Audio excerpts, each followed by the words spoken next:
Taste the Daily. Salem மாவட்டம் சங்ககிரி அருகே ஸ்டாலின் அரசுக்கு எதிராக அதன் கூட்டணியில் உள்ள கம்யூனிஸ்ட் விவசாயிகள் சங்கத்தினர் நூதன போராட்டம் நடத்தினர். விடியாத திமுக அரசால் முறையான திட்டமிடல் இன்றி அரசிராமணி குறுக்கு பாறையூரில் 2 ஏக்கரில் திடக்கழிவு மேலாண்மை திட்டத்தில் குப்பை கிடங்கு கட்டப்பட்டு பேரூராட்சி நிர்வாகம் அங்கு குப்பைகளை கொட்டி வருகிறது. இத்திட்டத்திற்கு ஆரம்பம் முதலே எதிர்ப்பு தெரிவித்த விவசாயிகள் 200வது நாளாக போராட்டத்தில் ஈடுபட்டனர். அப்போது நாமம் போட்டு சங்கு ஊதி சாவு மணியடித்து கால்நடைகளுடன் நடைபெற்ற நூதன போராட்டம் திமுக அரசின் விவசாயிகள் விரோத போக்கை வெட்ட வெளிச்சமாக்கியது.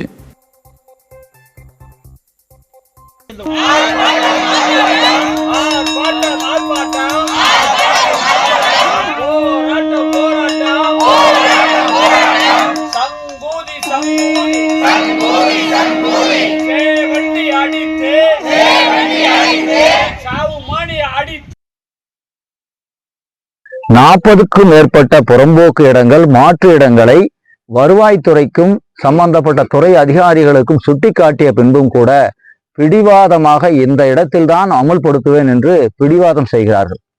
ஆகவே இந்த சூழ்நிலையில் வேறு வழி இல்லாமல் என்ன சொன்னா, மேடான பகுதியில் குப்பை கொட்டுகிறார்கள். அது கசிந்து கீழே உள்ள ஓடைக்கு வருகிறது. குடிநீர் ஆதாரம் பாதிக்கிறது. விவசாயத்தினுடைய ஒட்டுமொத்தமான கிணறுகள் பாதிக்கிறது. இங்கிருந்து அருகில் தண்ணீர் செல்லக்கூடிய பொன்னு சமுத்திரம் ஏரி பாதிக்கிறது. கீழ் வடிகால் பகுதி முழுவதும் பாதிப்பு ஏற்படுகிறது. குப்பையில் வைக்கக்கூடிய தீயின் காரணமாக ஊர் முழுவதும் ஒரே புகை பரவி ஒட்டுமொத்தமான ஒரு புகை மண்டலமாக மாறுகிறது. திருப்பூர் மாவட்டம் உடுமலை அருகே உள்ள திருமூர்த்தி மலை சுற்றுலா பயணிகள் வருகையால் களை கட்டியது. எப்போதும் சுற்றுலா பயணிகள் வருகை காணப்படும் திருமூர்த்தி மலை, அமனலிங்கேஸ்வரர் கோயில், திருமூர்த்தி அணை, நீச்சல் குளம், மலை மீதுள்ள பஞ்சலிங்கம் அருவிகள் ஆகிய இடங்களுக்கு ஆங்கில புத்தாண்டையொட்டி ஏராளமான சுற்றுலா பயணிகள் குவிந்தனர். அங்கு கோவிலில் வழிபாடு நடத்தியும் அருவியில் குடும்பத்தினருடன் குதூகலத்துடன் குளித்து மகிழ்ந்தனர். பலர் அப்பகுதியில் செல்ஃபி எடுத்தும் புகைப்படம் எடுத்தும் உற்சாகமாக பொழுதை கழித்தனர்.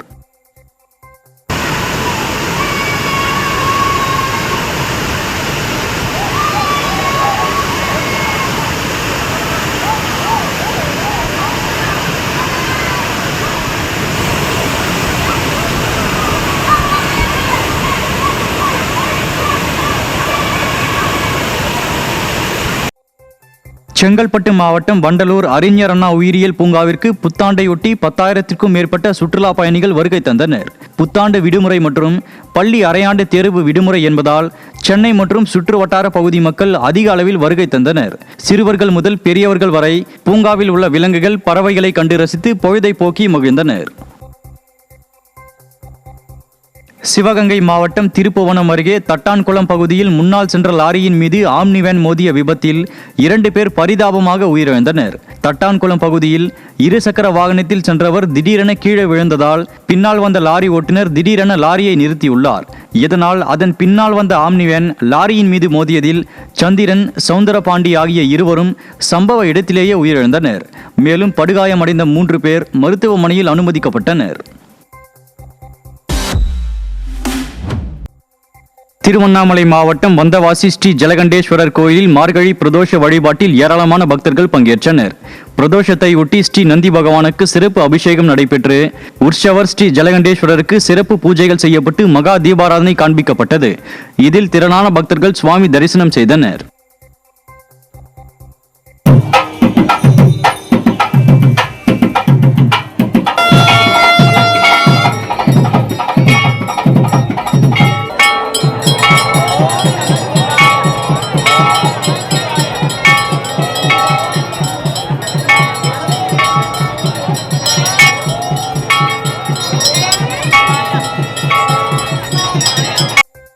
சென்னை காசிமேடு கடற்கரையில் ப்ளூ டிராகன் எனப்படும் கடல் வாழ் உயிரினம் கரை ஒதுங்கியது.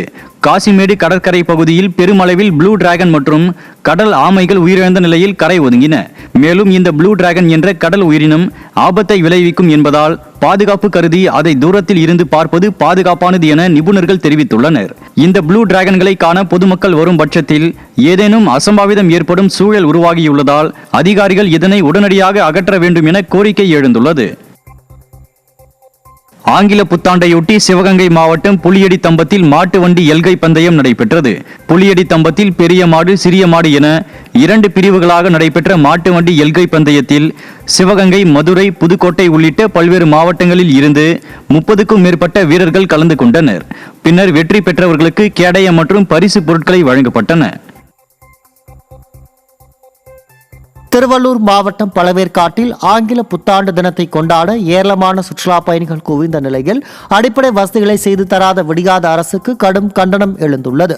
பேருந்துகள், தனியார் வாகனங்கள், இருசக்கர வாகனங்கள் மூலம் பல்லாயிரக்கணக்கானோர் பழவேற்காடு கடற்கரையில் குவிந்தனர். ஒருபுறம் போக்குவரத்தை ஒழுங்குபடுத்த காவலர்கள் இல்லாததால் கடும் போக்குவரத்து நெரிசல் ஏற்பட்ட நிலையில், மறுபுறம் சுற்றுலா பயணிகளுக்கு குடிநீர், கழிப்பறை வசதி கூட செய்து தராமல் மக்களை தவிக்க விட்டதன் மூலம் விடியாத அரசின் மெத்தன போக்கு வெட்ட வெளிச்சமானது. மக்களுக்கு வண்டி நிறுத்துறதுக்கு உண்டான ஒரு ஸ்டாண்ட் இல்லை, வண்டி வாகனம் நிறுத்துறதுக்கு. அடுத்தபடியாக பார்க்க போனால் பப்ளிக்கு வந்து போகிறவங்களுக்கு ஒரு குடி தண்ணீர் இல்லாமல் ரொம்ப அவஸ்தைப்படுறாங்க. அடுத்தது என்னன்னு பார்க்க போனால் பப்ளிக்கு வர்றவங்க, டூரிஸ்ட் வர்றவங்க கழிவு நீர் கழிக்கிறதுக்கு கழிவறை இல்லை. கோவை அருள்மிகு விருந்தீஸ்வரர் கோயிலில் மார்கழி பிரதோஷ வழிபாடு கோலாகலமாக நடைபெற்றது. ஆங்கில புத்தாண்டு மற்றும் மார்கழி மாத வளர்புரை பிரதோஷத்தை முன்னிட்டு நந்தி பகவானுக்கு சிறப்பு அபிஷேகங்கள், அலங்கார தீபாரதனைகள் சிறப்பாக நடைபெற்றன. இதில் ஏராளமான பக்தர்கள் பக்தி பெருக்குடன் பங்கேற்று வழிபட்டனர்.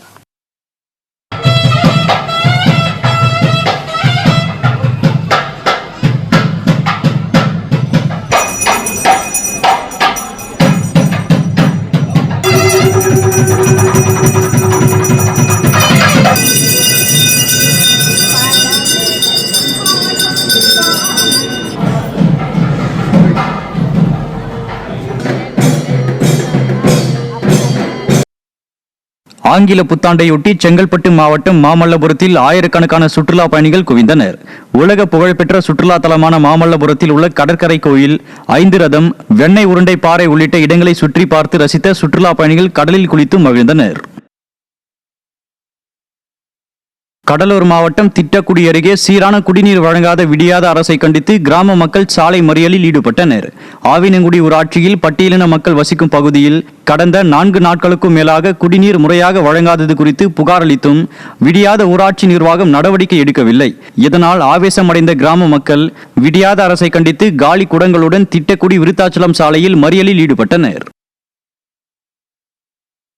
கோவையில் தனியார் பள்ளி ஆசிரியை வீட்டில் 103 சவரன் தங்க நகை கொள்ளையடிக்கப்பட்ட வழக்கில் ஒருவர் சிக்கினார். கடந்த 25ஆம் தேதி குனியமுத்தூர், நரசிம்மபுரம், ஸ்ரீ ஐயப்பா நகரைச் சேர்ந்த தனியார் பள்ளி ஆசிரியர் ஜபா மார்டின் என்பவரது வீட்டில் இருந்து 103 சவரன் நகை கதவின் பூட்டை உடைக்காமலேயே நூதன முறையில் கொள்ளையடிக்கப்பட்டிருந்தது. இது தொடர்பாக ராமநாதபுரம் கிருஷ்ணமூர்த்தி என்பவர் சிக்கினார். அவரிடம் 80 சவரன் நகை, ஆயுதங்கள் பறிமுதல் செய்யப்பட்டன. இதையடுத்து புது வித்தைகளை கற்று கொள்ளையர்கள் முன்னேறும் நிலையில் விடியாத அரசிலோ ஏவல் துறை நாளுக்கு நாள் பின்தங்கி வருவதாக விமர்சனம் எழுந்துள்ளது. தூத்துக்குடி மாவட்டம் எட்டயபுரம் மற்றும் அதன் சுற்று வட்டார பகுதிகளில் பெய்த திடீர் மழையால் பொதுமக்கள் மகிழ்ச்சி அடைந்தனர். எட்டயபுரம் மற்றும் அதன் சுற்று வட்டார பகுதிகளான சிந்தலக்கரை, மேலக்கரந்தை, மாசார்பட்டி உள்ளிட்ட பல்வேறு பகுதிகளில் இடியுடன் கூடிய மழை பெய்தது. இந்த மழையால் ஏரி, குளங்கள் நிறையும் என்பதால் விவசாயிகள் மற்றும் பொதுமக்கள் மகிழ்ச்சி அடைந்தனர்.